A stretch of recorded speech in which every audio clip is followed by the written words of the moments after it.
ఎన్నికల్లో సహజమైన రుచి ఎన్ఎస్పీ మసాలాతో 100% natural spices, no chemicals and preservatives, pure flavour, strong aroma with NSP masala. Krishna జిల్లా ఎస్పీ విద్యాసాగర్ నాయుడు ఉన్నారు. సార్ నమస్తే సార్. ఫస్ట్ మిమ్మల్ని అభినందించాలి, డిపార్ట్మెంట్ మొత్తాన్ని అభినందించాలి. పొద్దున్న 7 గంటల నుంచి ఆపరేషన్ కంటిన్యూగా కొనసాగించారు. చాలా మంది భయపడ్డారు చుట్టుపక్కల వాళ్ళు, బట్ చాలా డేర్గా మొత్తం ఆపరేషన్ పూర్తి చేశారు. మీకు కంగ్రాట్స్. సో ఈ ఆపరేషన్లో కీలకమైన విషయాలు ఏంటి, ఎంతమంది పట్టుబడ్డారు సార్? థ్యాంక్ యూ అండి. ఫస్ట్ ఆఫ్ ఆల్ దీంట్లో టోటల్ 28 మందిని పట్టుకున్నాం. 21 female and rest of them are male members. అయితే దీంట్లో మీరు చెప్పినట్టు చుట్టుపక్కల వాళ్ళకి ఎటువంటి ఇబ్బంది లేకుండా వీలైనంత త్వరగా ఈ ఆపరేషన్ని పట్టుకుని వాళ్ళని తరలించడం జరిగింది. అండ్ దీని రిలేటెడ్ ఏంటంటే ఇది ఒక రోజుతో జరిగిన ఆపరేషన్ కాదు. దీని వెనకాల డిఫరెంట్ ఏజెన్సీస్ యొక్క కష్టం ఉంది. ముఖ్యంగా మన క్రెడిబుల్ ఇంటెలిజెన్స్ ఇన్పుట్స్ ద్వారా ఈ ఆపరేషన్ మంచి ఆపరేషన్ చేయడం జరిగింది. మనం దీంట్లో భాగంగా దేవ్జీ యొక్క యాక్షన్ టీమ్ని దీంట్లో గుర్తించాం, 9 మంది ఉన్నట్టు.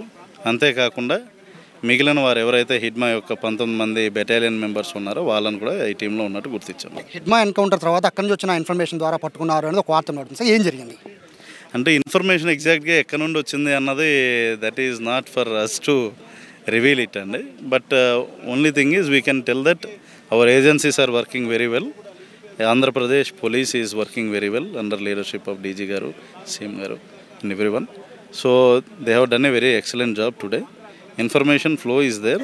There is a good information flow. As and when that is established, further more inputs will be. 28 మందిలో తెలుగు వాళ్ళు అంటే ఆంధ్రప్రదేశ్ కానీ తెలంగాణ చెందిన వాళ్ళు ఎవరు ఉన్నారు సార్? అది మేము only we can reveal after proper investigation అండి. అంటే మీరు ఇక్కడికి వచ్చారు అంటే మీరు మార్నింగ్ 7కి స్టార్ట్ చేశారు సార్, బట్ ఆ టైంలో వీళ్ళందరూ ఏం చేస్తున్నారు సార్? అంటే ఏమన్నా అంటే జనరల్గా ఉదయంకి 5-4కి వాళ్ళు లెగ్స్ యాక్టివేట్ చేస్తూ ఉంటారని వింటుంటాం, బట్ మీరు వెళ్ళేసరికి వాళ్ళ పొజిషన్ ఏంటి? వెళ్ళేసరికి అయితే వాళ్ళు ఫస్ట్ అయితే భయపడ్డారు. That much I can tell. ఏం చేస్తున్నారు అన్నది we can tell that exactly.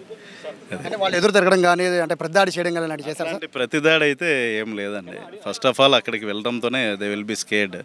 కాబట్టి we have done it very fastly. Dump సంగతి ఏంటి సార్? ఇంక వెపన్స్ అయితే ఉన్నాయండి. అది మేము ప్రాపర్గా ఒకసారి ఎన్యూమరేట్ చేసిన తర్వాత రేపు డీటెయిల్గా మేము చెప్తాం. తనిఖీలు ఇంకేమన్నా చేస్తున్నారా ఓన్లీ ఒక చోటే ఉంటాయి? ఇంకా మామూలుగా రెగ్యులర్ తనిఖీలు అనేవి జరుగుతూనే ఉంటాయి డిఫరెంట్ ప్లేసెస్లో అక్రాస్ ది స్టేట్ కూడా జరుగుతాయండి. ఫైనల్గా చెప్పండి, ఇందులో దొరికిన వాళ్ళందరిలో కూడా ప్రముఖమైన ఎవరన్నా మావోకి సంబంధించిన ఇన్ఫర్మేషన్ ఉందా? చెప్పాను కదండి, దేవ్జీకి సంబంధించిన ప్రొటెక్షన్ టీం ఏదైతే జ్యోతి అన్నామ నేతృత్వంలో ఉందో ఆ ప్రొటెక్షన్ టీం 9 మంది ఉన్నారు దీంట్లో. ఇది కాకుండా ఇంకా ఇంపార్టెంట్ వాళ్ళు ఉన్నారా అన్నది రేపటికల్లా we will get those details. So ఇది కృష్ణా జిల్లా ఎస్పీ చెప్తున్నారు. మొత్తం మీద ఆపరేషన్ అయితే పూర్తి చేశారు. తెల్లవారుజామున 7 గంటల నుంచి కంటిన్యూగా చేసిన ఆపరేషన్ అయితే పూర్తి చేశారు. 28 మందిని మా వాళ్ళని పోలీసులు అయితే ప్రస్తుతం అరెస్ట్ చేశారు. అందులో 21 మంది కూడా మహిళలు ఉండగా చెప్తున్నారు. అందులో ప్రధానంగా జ్యోతి అనే మహిళ ద్వారా మొత్తం ఈ యాక్టివిటీ అంతా నడుస్తున్నట్టుగా కూడా చెప్తున్నారు. దేవ్జీ ఆయన సెంట్రల్ కమిటీకి సంబంధించిన కీలకమైన మెంబరు. ఆయనకి సంబంధించిన 9 మంది ప్రొటెక్షన్ ఫోర్స్ని కూడా ఇందులో అరెస్ట్ చేసినట్టుగా కూడా చెప్తున్న నేపథ్యంలో ఇది ఒక విధంగా చెప్పాలంటే ఏపీ పోలీసుల విజయంగానే దీన్ని భావించాలి. కెమెరా పర్సన్ కృష్ణతో సాయి, సుమన్ టీవీ, విజయవాడ నుంచి.